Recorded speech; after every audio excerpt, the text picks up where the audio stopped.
3 హిట్లు ఇవ్వగలిగాడు. 3 హిట్లు ఇవ్వటం అంటే, వరుసగా 3 హిట్లు ఇవ్వటం అంటే అది సామాన్యమైన విషయం కాదని మీ అందరికీ తెలిసిన విషయమే.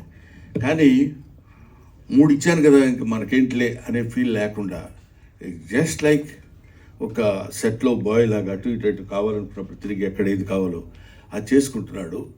చేసుకున్న వాడికి, ఒక కష్టపడి చదివిన వాడికి ఫస్ట్ క్లాస్ రావాలని ఎలా అయితే మనం కోరుకుంటామో, అలా కష్టపడ్డ ప్రొడ్యూసర్కి సక్సెస్ రావాలని కోరుకోవటంలో తప్పులేదు.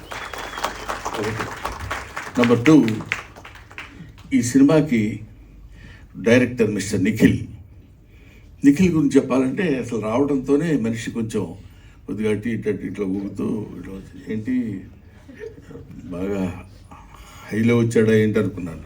అంటే కొంచెం టెన్షన్ ఇలా ఉన్నాడు, చేతులు ఏం లేదు కాబట్టి, సార్ మీరు నమ్మినా నమ్మకపోయినా అన్నాడు. అంటే ఏదో పెద్ద విషయం చెప్పాలని తన ఫీలింగు, దానిలో ముక్కల కింద చేసి చెప్తున్నాడు అన్నమాట. సార్ మీరు నమ్మినా నమ్మకపోయినా మీ మీద మీ పేరు పెట్టి మీ మీద ఒక స్టోరీ రాసుకున్నానండి అని చెప్పాలనుకుంటాడు. ఇది ఆ మ్యాటర్ నాకు తర్వాత మనకి ఇప్పుడు కానీ అర్థం అవ్వదు. సార్ మీరు నమ్మినా నమ్మకపోయినా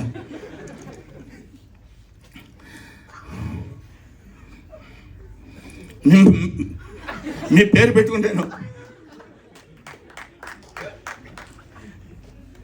అంటున్నాడు.